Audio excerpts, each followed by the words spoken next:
तीव्रता, तारत्व और गुणता हो गया था ना। ध्वनि के वेग को प्रभावित करने वाले कारक तापमान, दाब, आर्द्रता, ये सब हो गया। गैसों का अनुभार। तापमान के बढ़ने से ध्वनि का वेग क्या होता है? बढ़ता है। तापमान के घटने से ध्वनि का वेग घटता है। आर्द्रता बढ़ने से ध्वनि का वेग बढ़ता है। सही है ना? दाब बढ़ने से ध्वनि का वेग क्या होता है? बढ़ता है। अरे दाब का कोई प्रभाव नहीं पड़ता। दाब के घटने बढ़ने से ध्वनि के वेग पर कोई प्रभाव नहीं पड़ता है। बोलो ना रे। दाब के घटने बढ़ने से ध्वनि के वेग पर कोई प्रभाव नहीं पड़ता। यहां तक प्यारे बच्चों हमने पिछली कक्षा में पढ़ा था। आज की कक्षा में हम लोग इससे आगे जाने वाले हैं। आते हैं elasticity. What is elasticity? That is प्रत्यास्थता। इलास्टिसिटी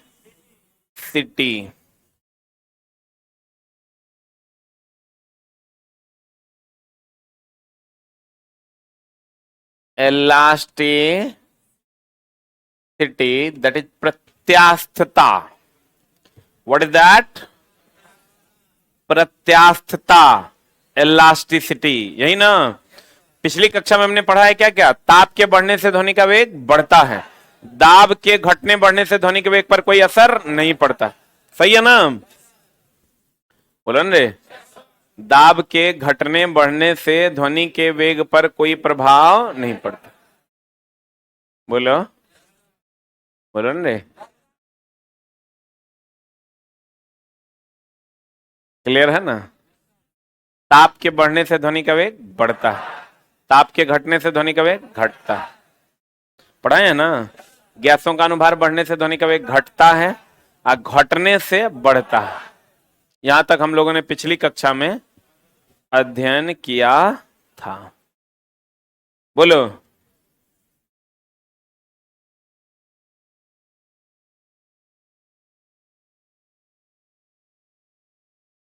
गौर फरमाइएगा। पहले तो हम लोग ये समझने की कोशिश करते हैं कि व्हाट इज इलास्टिसिटी। अंडरवियर पहने हो? नहीं। अगर पहने हो वो इलास्टिक होता है। देखे हो ऐसा? नहीं देखे हो? ऐसे फैलाना और फिर छोड़ देना, वहीं पहुंच जाए। देखे हो कि नहीं? रबर देखे हो? रबर, हाँ,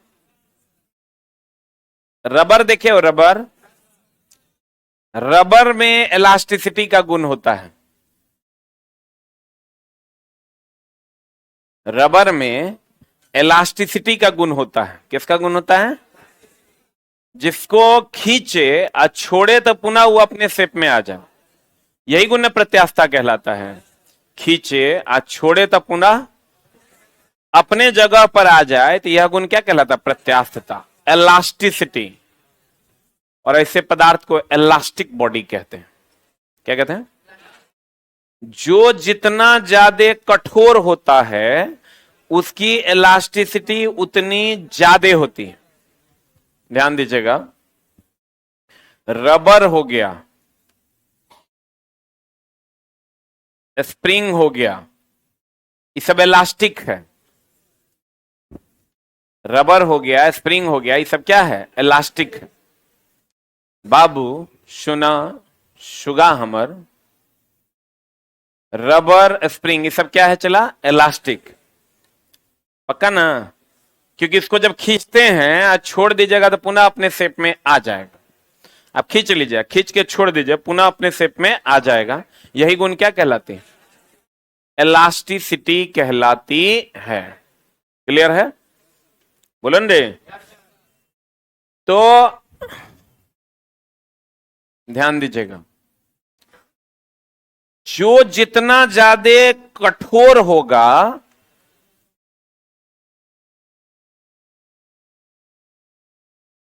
उसकी प्रत्यास्थता उतनी अधिक होगी। प्रत्यास्थता समानुपाती होता है कठोरता के। आज चला हम अपने कुछ दोस्तों को फोन किए, मतलब कॉलेज के दोस्त जो थे, जो लुचई करते थे, इधर उधर अल बल किया करते थे, कुछ तो अभी भी जॉब खोज रहे हैं।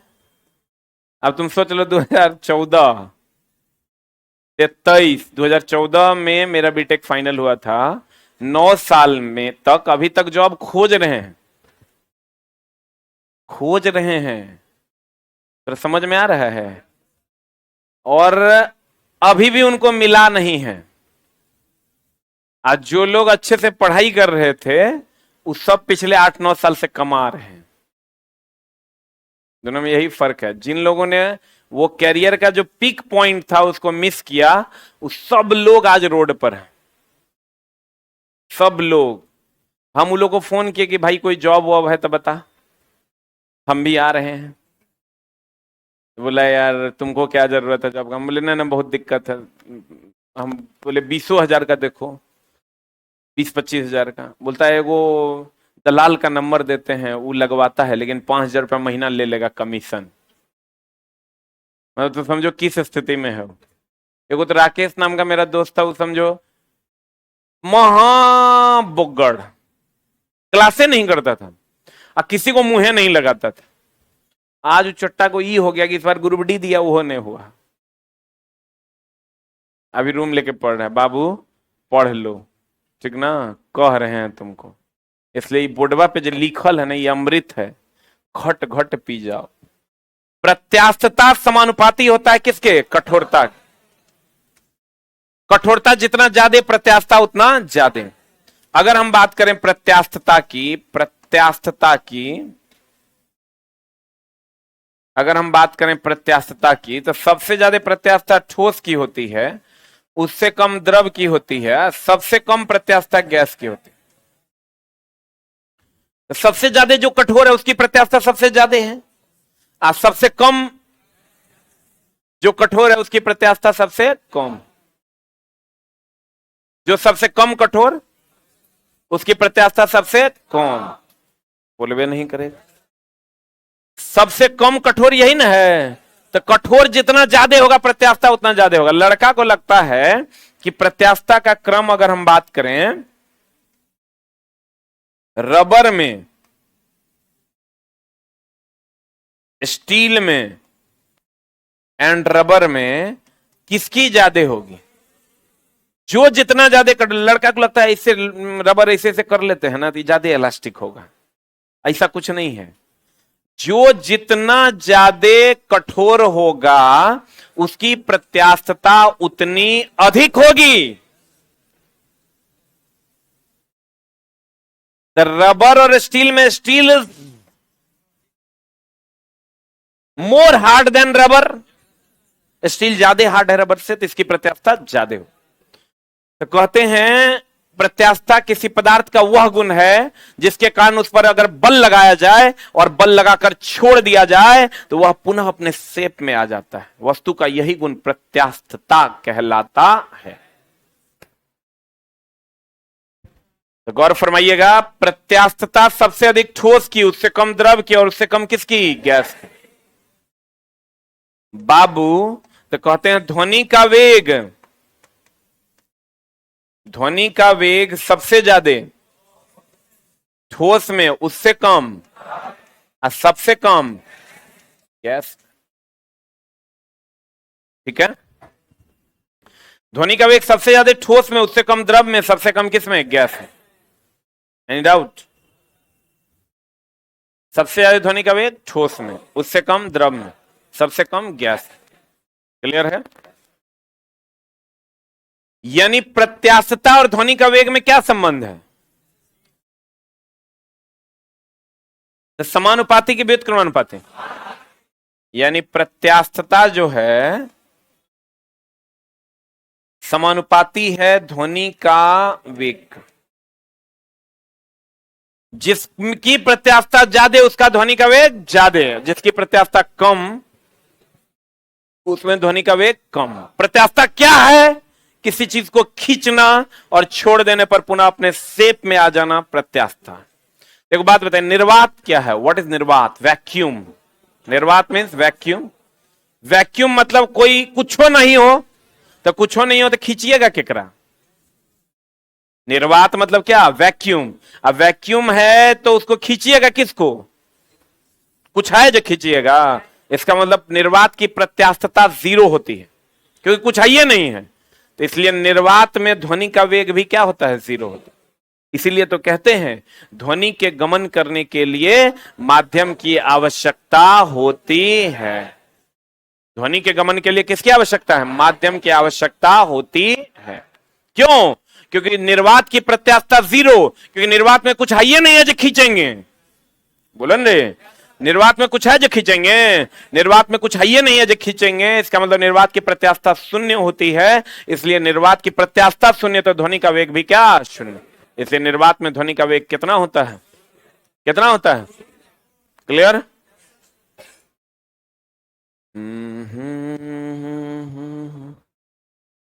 गौर फरमाइएगा।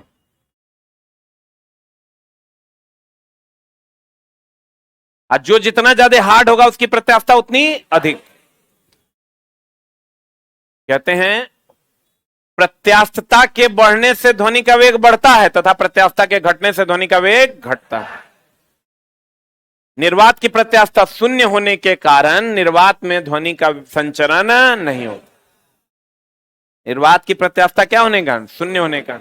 निर्वात में ध्वनि का संचरण नहीं होता।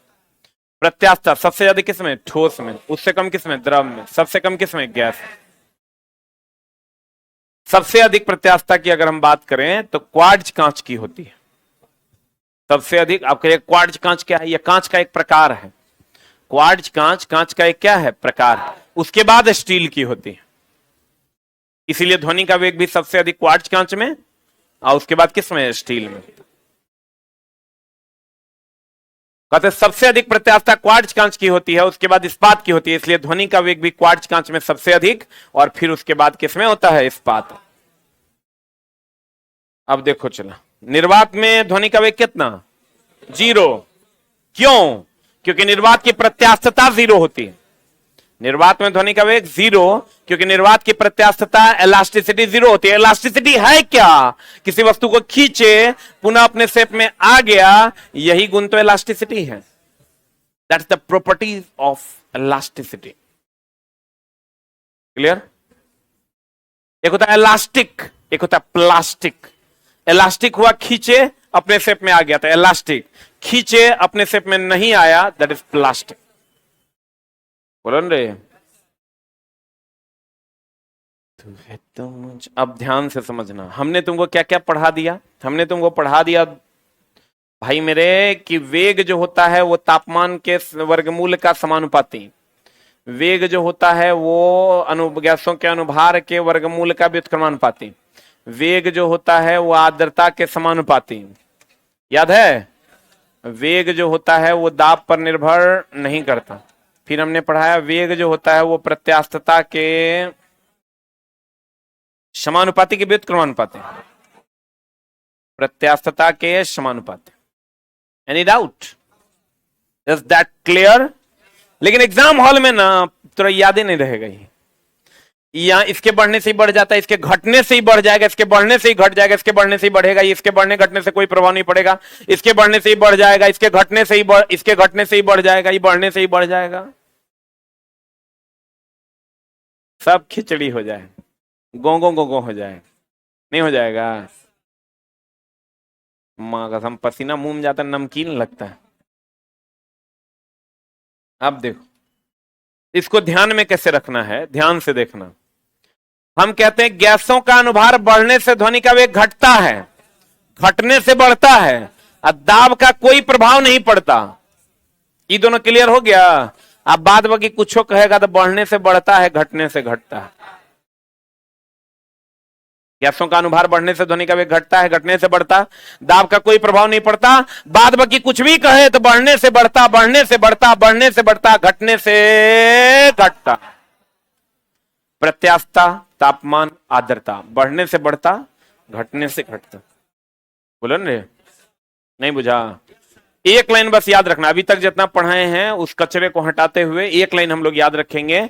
गैसों का अनुभार बढ़ने से ध्वनि का वेग घटता, घटने से बढ़ता, दाब का कोई प्रभाव नहीं पड़ता, तापमान, आर्द्रता और प्रत्यास्थता के बढ़ने से बढ़ता, घटने से घटता। इसमें जो मुख्य बिंदु हैं जो पूछे जा सकते हैं, that is very very important, is कि 1 डिग्री सी ध्वनि का वेग बढ़ाने से 1 डिग्री सी ताप बढ़ाने से ध्वनि का वेग बढ़ेगा 0.61 मीटर पर सेकेंड या 61 सेंटीमीटर पर सेकेंड। एगो ये पूछेगा, एगो पूछेगा बताइए ध्वनि किधर गमन नहीं करती है, निर्वात में। एगो पूछेगा बताइए ध्वनि के वेग पर किसका प्रभाव नहीं पड़ता, दाब का। किसका? किसका? किसका? दाब का कोई प्रभाव नहीं पड़ता। ध्वनि के वेग पर दाब का कोई प्रभाव नहीं पड़ता। क्लियर है? ये 3 इसके की पॉइंट्स हैं जो अभी हमने आपको पढ़ाए हैं। इसमें 3 लाइन है जो MVVI। क्या क्या? ध्वनि निर्वात में गमन नहीं करती, ध्वनि के वेग पर दाब का कोई प्रभाव नहीं पड़ता, और क्या था? 1 डिग्री सी टेम्परेचर बढ़ाने से ध्वनि का वेग 0.61 मीटर पर सेकेंड या 61 सेंटीमीटर पर सेकेंड ध्वनि का वेग बढ़ जाता। बोलो, नहीं बुझा? बुझ गया? बाहर चला। गैसों का अनुभार बढ़ने से ध्वनि का वेग घटता है तथा घटने से बढ़ता है, जबकि दाब पर कोई प्रभाव नहीं पड़ता। बाद बाकी तापमान, आर्द्रता, प्रत्यास्थता के बढ़ने से ध्वनि का वेग बढ़ता है और घटने से घटता। हा।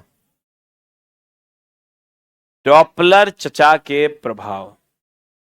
पहले तो क्वेश्चन आता है कि डॉपलर प्रभाव किससे संबंधित, ध्वनि से कि प्रकाश से? दोनों से। ध्वनि से भी संबंधित है और प्रकाश से। मन बना लो चला तो पढ़ना बहुत आसान है। अब मने तो और होने में रहेगा तो कभी नहीं पढ़ पाएंगे। लगेगा ई होगा तो होगा ना, चाहिए दुकान खोल लेंगे तो नहीं पढ़ पाओ। अब मन बना लोगे तो पढ़ना बहुत आसान, बहुत आसान। और फिर इसका मजा भी बड़ा प्यारा सा आएगा। पढ़ने के बाद चला समाज में अगर तुमको रिस्पेक्ट लेना तो यही एगो हथियार है बच्चल तोरा पास। तू अपना बैकग्राउंड अब चेंज नहीं कर सकता। डॉपलर चचा ने प्रकाश के लिए भी इफेक्ट दिया और ध्वनि के लिए भी दिया। ठीक है? तो जैसे लड़का को पूछता बताइए डॉपलर प्रभाव किसके लिए, कहता हूं ध्वनि के लिए, लेकिन डॉपलर प्रभाव प्रकाश के लिए भी था। उन्होंने तो विश्व का प्रसार हो रहा है ऐसी संकल्पना कर दी थी। अब क्या की थी? उन्होंने कहा कि अगर कोई तारा पृथ्वी की ओर आ रहा है, किधर आ रहा है? पृथ्वी की ओर आ रहा है, तो उससे आने वाले प्रकाश का रंग बैगनी की ओर विस्थापित हो। अगर कोई तारा तुम देख रहा है बैगनी बैगनी लग रहा है, समझ लो तारा पृथ्वी की ओर आ रहा है। अगर कोई तारा तुम देख रहा है लाल लाल लग रहा है, समझ लो तारा पृथ्वी से दूर जा रहा है। नहीं समझा? अगर तुम तारे को ऐसे देखो और तुरंत लग रहा है कि उस तारा का रंग बैगनी है, एक मतलब समझ लो तारा तुमसे दूर जा रहा है। अच्छा, नजदीक आ रहा है, बोलो न रे। और अगर आपको कोई तारा देख के ये लग रहा है कि इस तारे से आने वाले प्रकाश का रंग लाल की ओर विस्थापित हो रहा है, समझ लो ये दूर जा रहा है, क्योंकि लाल रंग का अपवर्तनांक सबसे अधिक होता है, अब बैगनी का सबसे कम। लेकिन एग्जाम हॉल में जाओगे तो बैगनी लाल हो जाएगा, लाल बैगनी हो जाएगा, रिजल्ट काला काला हो जाएगा। ठीक ना? गौर फरमाइए। ठीक है? आपको याद कैसे रखना है? बे आनी पिनाला जानती हो? बोए आ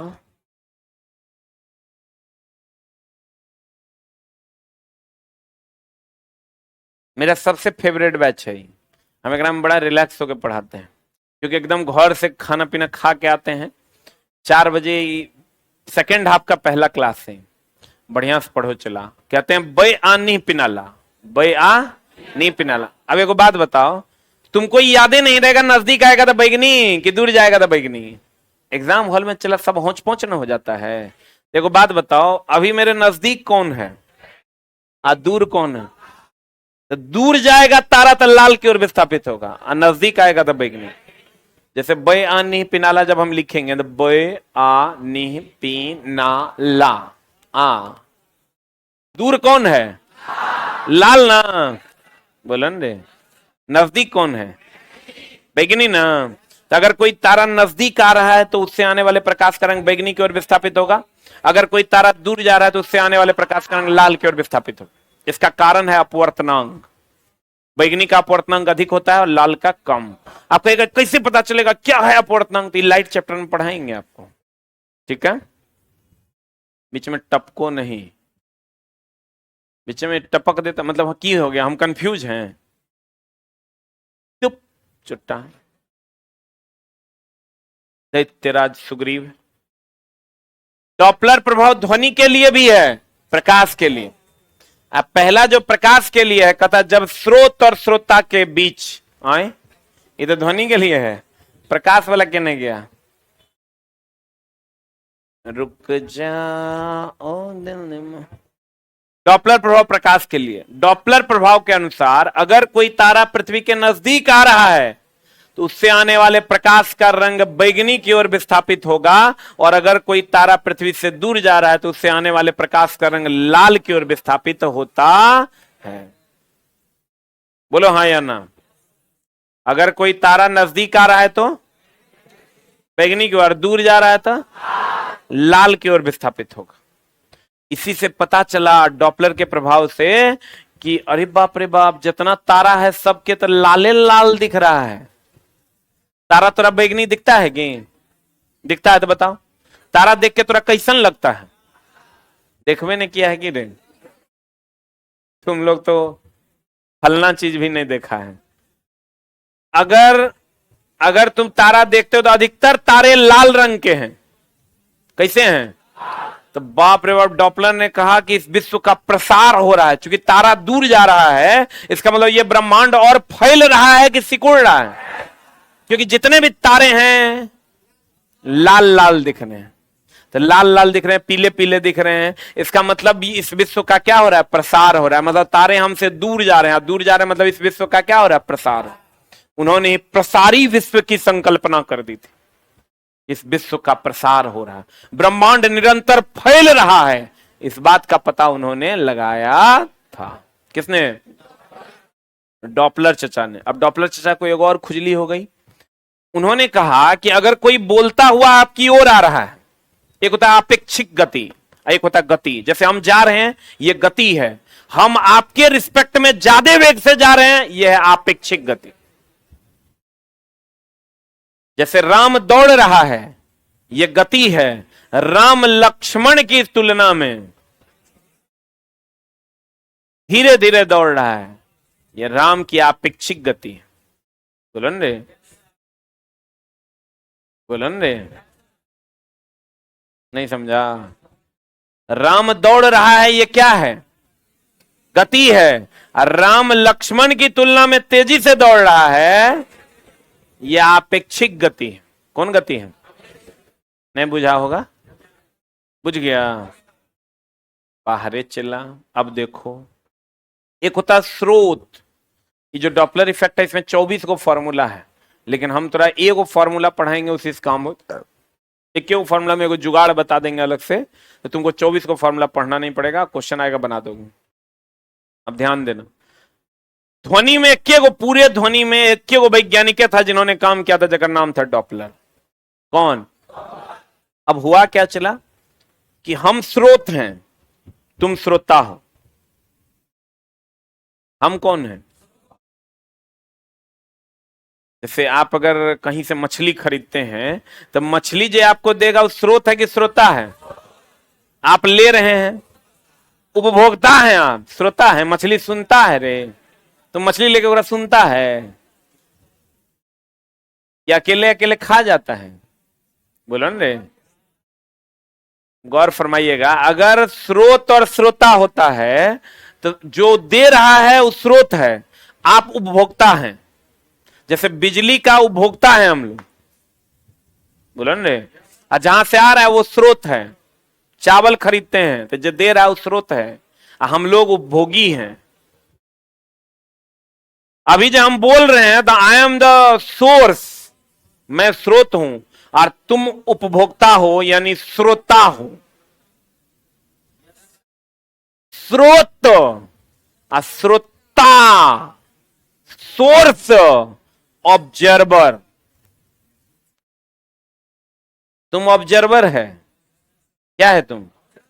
क्या है तुम? तुम ऑब्जर्वर है, हम सोर्स हैं। बोलो रे, हम क्या हैं? यानी हम स्रोत हैं और तुम श्रोता हो। ध्वनि कौन उत्पन्न करेगा? स्रोत की श्रोता? ध्वनि कौन उत्पन्न करेगा? चला, स्रोत की श्रोता? स्रोत उत्पन्न करेगा। स्पीकर स्रोत है कि श्रोता है? और क्या चाहिए? स्पीकर।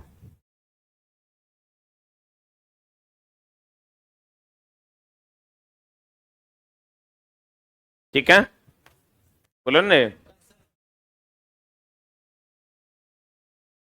ये स्रोत है यानी सोर्स है।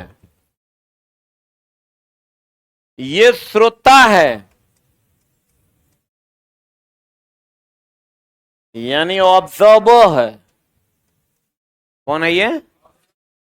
ऑब्जर्वर है। बोलन रे, ट्रेन सीटी बजाते हुए आपकी ओर आ रही है। ट्रेन स्रोत है और आप क्या हैं? क्या हैं आप? श्रोता। स्पीकर बज रहा है, स्पीकर स्रोत है, आप श्रोता हैं। बोलन रे, बस का भोंपो बज रहा है, बस स्रोत है, आप श्रोता हैं। श्रोता को हम लोग ऑब्जर्वर कहते हैं। क्या कहते हैं इसको? ऑब्जर्वर कहते हैं। क्या कहते हैं? ऑब्जर्वर कहते हैं। हम क्या हैं? सोर्स, एस की ओ। आप क्या हैं? वाह। देखो बात बताइए, हम अगर इधर आइए,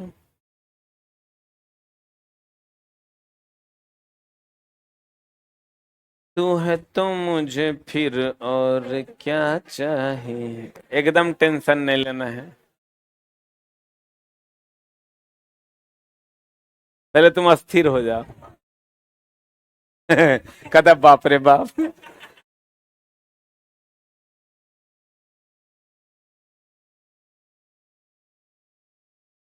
बी कंफर्टेबल, ठीक है ना? आवाज ही नहीं निकल रहा है। हाथ पैर सब थरथरा रहे हैं। देखो ध्यान से समझना, हम अभी स्रोत हैं और श्रोता है। तो हम बोलते हुए, कान तो बंदर वाला है, कनिया तनिया, इतना बड़ा कान इधर करो ना, इधर।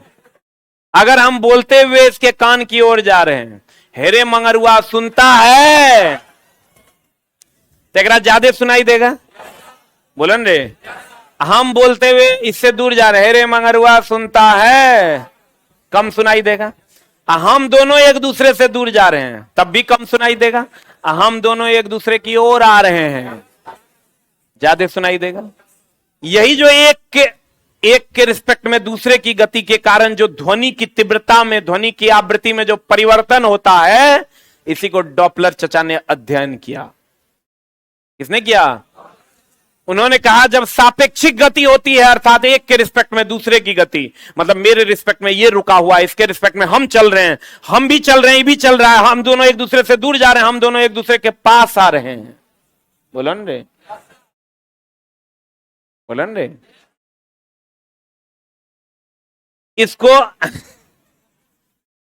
इसको अलग अलग समय पर अलग अलग ध्वनि सुनाई देगा कि सेम ध्वनि सुनाई देगा? पक्का ना? इसको अलग अलग समय पर अलग अलग ध्वनि सुनाई देगा। हम बोलते हुए इसकी ओर आ रहे हैं, इसको ज्यादा सुनाई देगा। हम बोलते हुए इससे दूर जा रहे हैं, कम सुनाई देगा। ई भी हमसे दूर जा रहा है, हम भी इससे दूर जा रहे हैं, कम सुनाई देगा। ई भी मेरी ओर आ रहा है, हम भी इसकी ओर आ रहे हैं, ज्यादा सुनाई देगा। नहीं सुनाई देगा? बोलो ना, गौर फरमाइएगा। हमको शौक है चला कि हम अपन ब्याह में नाचे, देखते हैं बड़ा लोग सब डांस करता है। इसलिए हम सीखने की कोशिश कर रहे हैं। तुम लोग मजाक उड़ाएगा, उड़ाएगा तो उड़ाएगा, हम तो नाचेंगे। एक तो हो नहीं रहा है, होगा तो नाचबो तो करेंगे। देखो, कहते हैं हमको चलो ना डांस सीखने का बहुत शौक था, लेकिन हम सीख नहीं पाए। अब ध्यान देना, है ना धंधा के टाइम यही अध्ययन डॉपलर ने किया। डॉपलर ने कहा कि अरे बाप रे, एम्बुलेंस अगर मेरी ओर आ रहा तो हम ज्यादा सुनते हैं, एम्बुलेंस हमसे दूर जा रहा, कैसे हम लोग पता कर लेते हैं, लगता है इन्हें आ रहा है। ये हम लोग पता नहीं करते, डॉपलर चचा का इफेक्ट है। जैसे अगर कोई गाड़ी इधर आ रहा है कि हमसे दूर जा रहा है, हम लोग पता कर लेते हैं कि नहीं। एक बार हॉर्न बजाते हुए थोड़ी दूर चल लेता तो हम लोग को इन्हें आ रहा है, आ रहा है, आ रहा है, आ रहा है, हाँ हाँ, हे आ रहा है। तो चला, तो ये जो कम सुनाई पड़ता है ज्यादा सुनाई पड़ता है आपेक्षिक गति के कारण, इसी का अध्ययन डॉपलर चचा ने किया और इसको हम लोगों ने डॉपलर का प्रभाव कहा। स्रोत और श्रोता के बीच जो आपेक्षिक गति होती है, उसके कारण जो ध्वनि की तीव्रता में, ध्वनि की आवृत्ति में जो परिवर्तन होता है, इसी का अध्ययन डॉपलर चचा ने कहा किया, और इसी को हम लोग डॉपलर का प्रभाव कहते हैं। गौर फरमाइए गा। कहते हैं डॉपलर का प्रभाव ध्वनि तथा प्रकाश दोनों के लिए है। डॉपलर का प्रभाव ध्वनि के लिए, जब श्रोता और स्रोत के बीच आपेक्षिक गति होती है, बोलन रे, तो स्रोत द्वारा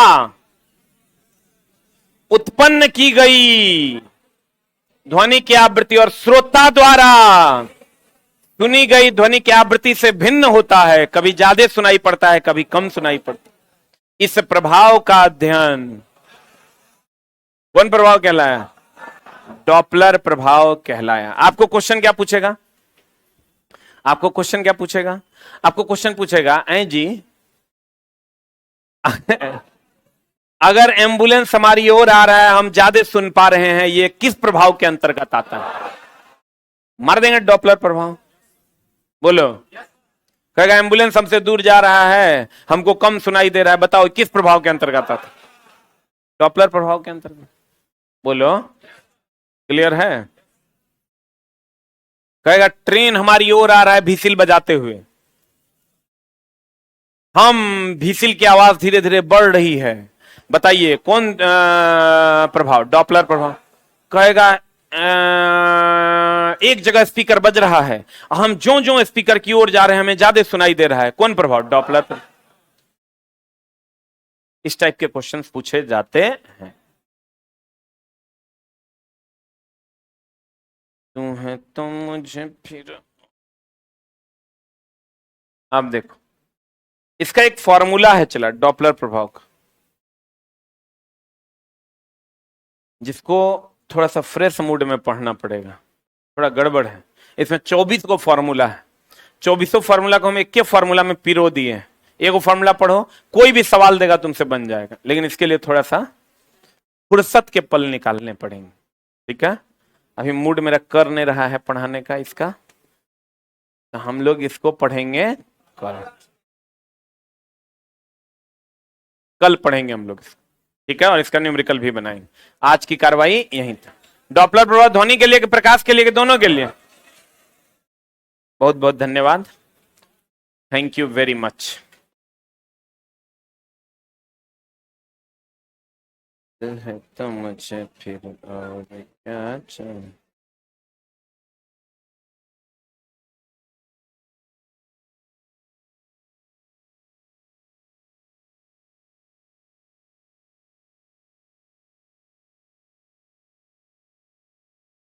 हाँ, पीडीएफ डलवा देते हैं।